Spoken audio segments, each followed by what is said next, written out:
मिंदे सरकारचे प्रमुख असं म्हणतायत की 45 किलोमीटर वेगाने वारे वाहत होते म्हणून छत्रपती शिवाजी महाराजांचा पुतळा कोसळला। अरे मिंध्यांनो, एवढी तरी अक्कल ठेवा। कोकणातील नारळाच्या झाडावरचे नारळ देखील त्या वाऱ्याने पडले नाहीत, लोकांच्या घराची कौलं देखील पडली नाहीत आणि छत्रपती शिवाजी महाराजांचा पुतळा पडला। अरे तुम्ही पैसा खाल्ला त्याच्यात हरामखोरांनो।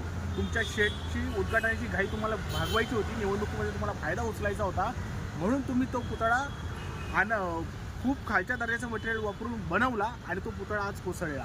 अरे तुम्ही त्या उद्घाटनाच्या माध्यमातून निवडणूक जिंकलात, पण छत्रपती शिवाजी महाराजांचा स्वाभिमान त्याला तुम्ही मुठमाती दिली।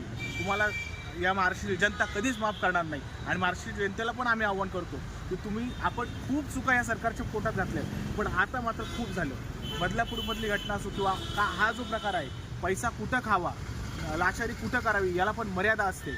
ते काही नाही, यांना जागा दाखवलीच पाहिजे, यांना धडा शिकवलाच पाहिजे। छत्रपती